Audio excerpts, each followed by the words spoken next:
L'esprit connu sous le nom de microphone de fer, Tyson a forgé un héritage en tant que titan indiscutable, laissant ses adversaires impuissants par sa simple présence. Mais au milieu de l'aura d'invincibilité, il y avait des challengers audacieux qui osaient le défier, insouciants des répercussions. Tyson, l'incarnation de la résilience et du respect de soi, refusait de tolérer une telle insolence. Cette vidéo résume les moments légendaires où Tyson a affronté l'impudence avec une rétribution décisive et a enseigné des leçons inoubliables de respect dans les limites du ring. Avant de continuer, n'oubliez pas de vous abonner et d'activer la cloche de notification. Votre soutien nous aide beaucoup. Continuance. Le 9 octobre 1985 fut le témoin d'un combat de boxe qui reste gravé dans l'histoire du sport. Dans un coin se tenait Tyson, une force montante débordante de talent brut. L'adversaire en face de lui, âgé de 28 ans, non seulement avait un avantage de 7 ans, mais aussi un passé controversé marqué par une période en prison pour meurtre. Lors de la conférence de presse précédant le combat, avec un défi que je suis de retour, il pensait aussi boxer avec Tyson. Je pense que je peux boxer aussi bien que lui et le garder au milieu du ring et je peux le frapper. Je ne suis pas meilleur que Tyson. Ce sera une victoire pour que tout le monde sache que Donnie Long est de retour. Il faisait référence non seulement à son retour sur le ring mais aussi à son histoire tumultueuse. Sa confiance était au plus haut, alimentée par son triomphe précédent sur l'ancien compagnon d'entraînement de Tyson, James Broad, ce qui l'a conduit à défier Tyson comme un vrai défi. Contrairement à son illustre père, Marvy a combattu sur le ring de boxe professionnel accumulant des défaites malgré le partage du rêve de la gloire du championnat. À l'été 1986, le destin a opposé Marvy à Tyson dans un affrontement chargé d'intensité. Peut-être agité par les railleries précédant le combat, Tyson dit « C'est ce que je vais chercher et je ne pense pas qu'il puisse gérer le système de dépression ». Étonnamment, Marvy Frazier est devenu la victoire la plus rapide de la carrière de Tyson, tombant en seulement 30 secondes. Il sort en fumant comme si le père de Marv, Joe, disait à Marvy qu'il devait bouger ou nous sortirons très rapidement d'ici. Avec un crochet, Marvy est blessé. Il trouve Joe Cortez, l'arbitre, qui s'approche pour jeter un coup d'œil et décide d'arrêter le combat. Ça n'a pas duré 20 secondes. Tyson passe pour jeter un coup d'œil à Marvy Frazier, visiblement assez inquiet. Un crochet énorme, le même jeu de mots. L'interview de la victoire était un défi passionnant et prometteur pour tous les champions. Ce combat a souligné un moment d'intensité brute et la nature implacable de la quête de Tyson dans le combat de boxe. Quelqu'un que mon entraîneur a mis parce que je suis sûr que je pourrais être n'importe quel combattant dans le monde. Que penses-tu?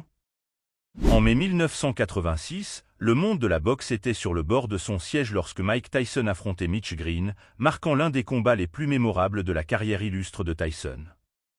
Green, tristement célèbre pour son passé tumultueux et controversé, a intensifié les tensions avant le combat en promettant de tuer Tyson, une déclaration audacieuse qui a ajouté une couche profondément personnelle à leur prochaine rencontre. Le combat entre Mike Tyson et Mitch Green a eu lieu dans la soirée du 20 mai au Madison Square Garden iconique. Tyson, entouré d'une aura de vengeance, s'est approché du ring avec une intensité concentrée et une fureur palpable, prêt à faire regretter à Green ses paroles audacieuses. En revanche, la confiance de Green semblait s'estomper devant la bataille imminente. Tyson, sûr que Green était un concurrent dans sa carrière, a déchaîné une attaque implacable dès le début, dominant Green dans une démonstration de puissance pure et de compétence.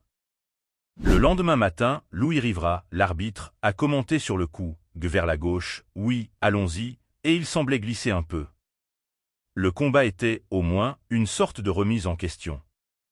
Malgré la défaite définitive, Green aspirait à la vengeance, aspirant à une revanche par tous les moyens nécessaires, même si cela signifiait affronter Tyson en dehors du ring. Cette quête de vengeance a conduit à une altercation de rue entre les deux, un affrontement loin de l'œil du public dans l'ambiance professionnelle de la boxe qui s'est terminé défavorablement pour Green une fois de plus.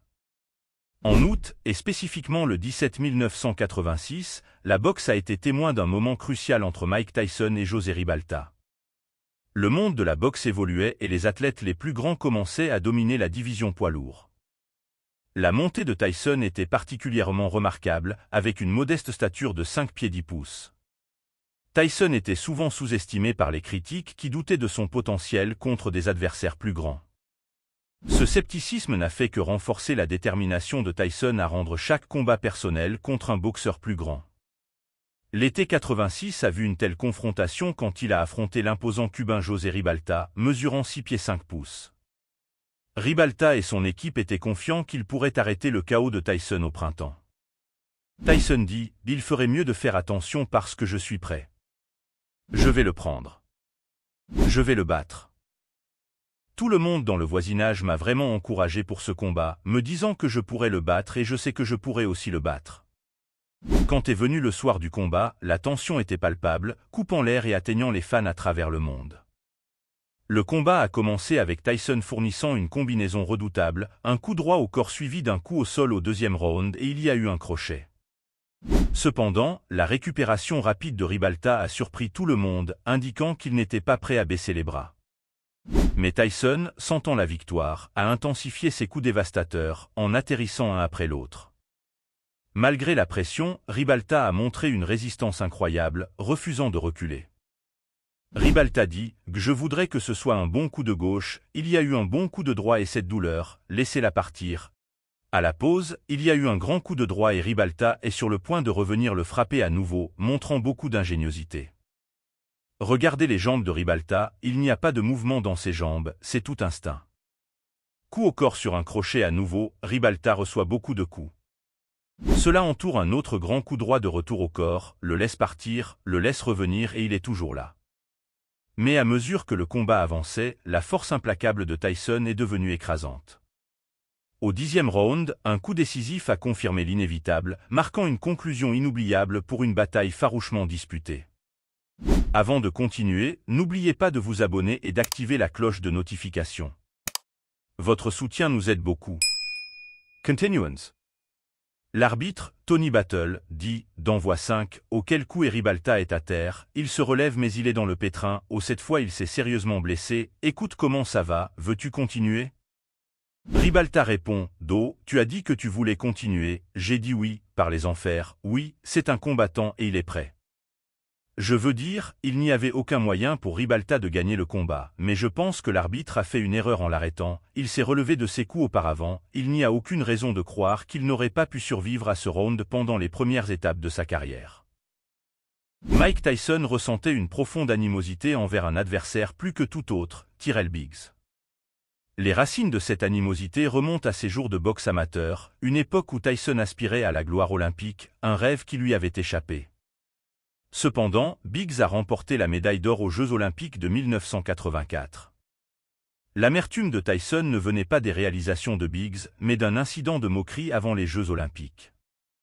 Tyson, qui offrait de bons vœux à l'équipe de boxe américaine, a été accueilli par des moqueries de la part de Biggs, qui avec un air suffisant a commenté « Je ne sais pas pour lui, mais il ne montera certainement pas dans cet avion ». Cette moquerie décontractée est restée gravée dans la mémoire de Tyson. Le choc tant attendu est arrivé à l'automne brûlant de 1987. Au premier tour, Biggs a tenté de tirer parti de sa taille, frappant et maintenant la distance tandis que Tyson, toujours le powerhouse, se concentrait sur la recherche de sa portée.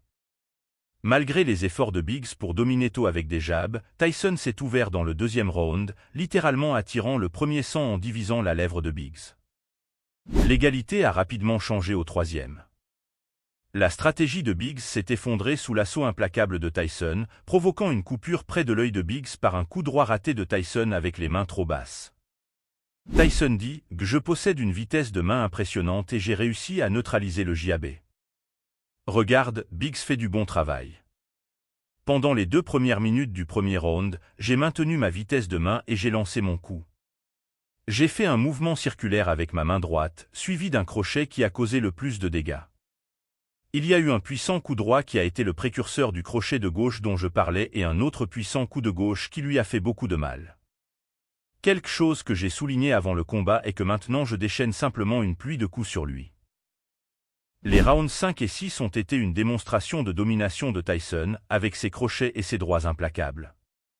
La fin est arrivée au 7e round lorsque le crochet gauche de Tyson a d'abord été suivi de la chute de Biggs, puis, après une récupération rapide, un autre crochet gauche a vu Biggs tomber à nouveau. Cette fois, l'arbitre Tony Orlando est intervenu et a accordé à Tyson une victoire par arrêt de l'arbitre, une conclusion féroce pour un combat rempli d'années de rivalité. Tyson dit « Non, je pense que c'est le pouvoir et le fait que je suis réellement le vainqueur. L'invaincu.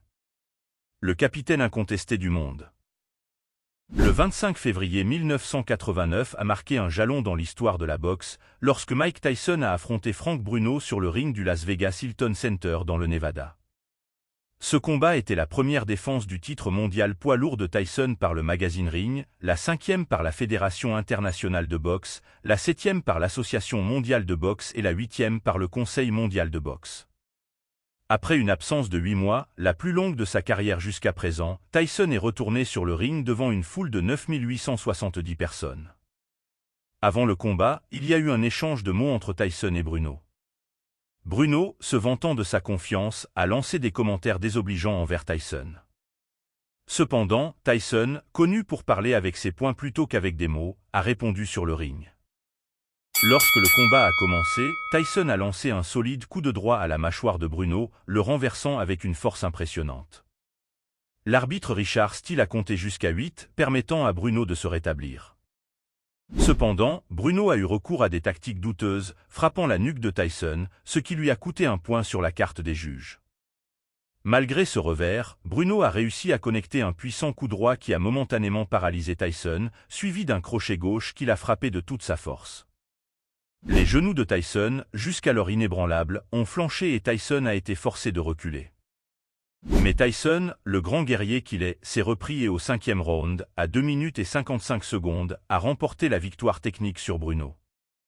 Après le combat, Tyson a reconnu la puissance du coup de Bruno, affirmant qu'il était plus dur que le coup de poing qu'il avait reçu de Tony Tucker. Voilà quelques-uns des affrontements où les adversaires de Tyson ont trop parlé, mais Tyson, avec ses actes sur le ring, a toujours eu le dernier mot. Si vous avez aimé ce tour d'horizon des rencontres les plus mortelles des bêtes de la boxe, n'oubliez pas de vous abonner et d'activer la cloche de notification.